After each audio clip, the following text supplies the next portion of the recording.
Oh, hello. This is Professor Smerdley. And tonight I'd like to give you a little science lesson pertaining to the phenomena that most of us have experienced at one time or another in our lives, and that is the phenomena of thunder and lightning. I have the explanation for thunder and lightning right here in my head. Don't believe all that other stuff, you see. I have the truth. This is fact, not fiction. Now, think of the sky as being a curtain, like a cloth backdrop, surrounding the world we live in. All right? It's a protective curtain. It protects us from what lies beyond that curtain.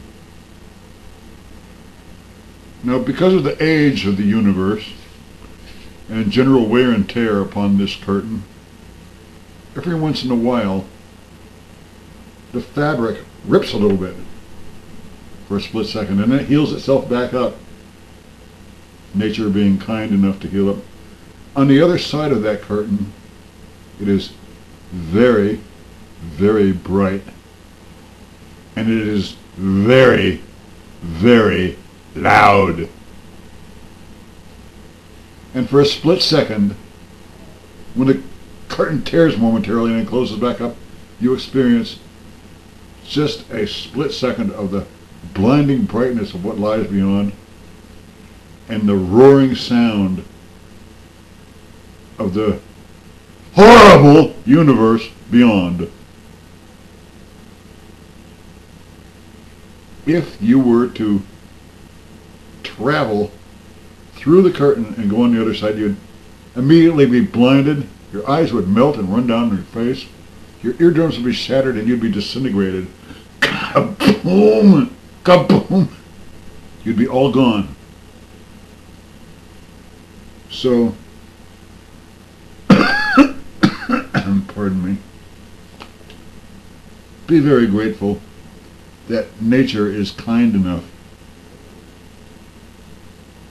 that when the fabric tears, it closes right back up again. Instead of just ripping wide open and just going away, and we'd all be burned to death and blinded to death, and we'd all be disintegrated. That, my friends, is what thunder and lightning really is. Fact, not fiction.